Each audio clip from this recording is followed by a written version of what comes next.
أقوى كالسيوم لعلاج مشاكل قشر البيض وضعف العظام عند الطيور وخاصة الحمام. لو كانت النتاية عندها مشاكل زي أنها تبيض بيضة واحدة فقط أو بشكل متقطع أو تبيض بدون قشرة أو تعاني من التعرج أو صعوبة في الحركة بعد وضع البيض، الأفضل تستخدم كالسيوم بيطري. لكن لو مش متاح، الحل الأمثل هو كالدين سي أو أوستيوكير، ممتاز جدا لعلاج كل المشاكل دي لأنه بيحتوي على الكالسيوم والمغنيسيوم وفيتامين دي 3 وفيتامين سي، حيث لا يتم امتصاص الكالسيوم بشكل فعال إلا بوجود فيتامين دي 3. بيساعد في تقوية العظام وتكوين قشر بيض صحي وقوي.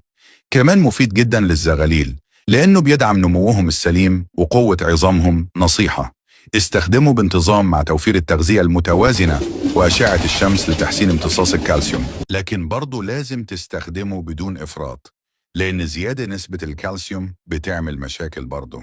لو هتشتغل فردي، بالنسبة للإناث نصف قرص من 3 إلى 5 أيام، وبعدين مرة كل أسبوعين حسب الحاجة.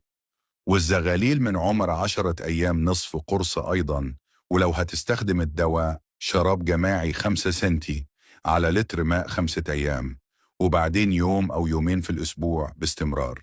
وده مع الاهتمام بالتحديق بشكل أساسي لأنه مصدر مهم للأملاح المعدنية. ومع الاستخدام هتحس بفرق في إنتاج الحمام وحجم الزغاليل. أخيراً، لو عجبك الفيديو ياريت تعمل لايك وشير وخلي غيرك يستفيد. ولو عندك استفسار أو حابب تسأل أكتر، أسأل في التعليقات. وما تنساش تتابعنا، عندنا كل جديد في عالم الطيور والحمام، ومعانا هتبقى مربي محترف بفضل الله. سلام وإلى اللقاء في فيديو جديد.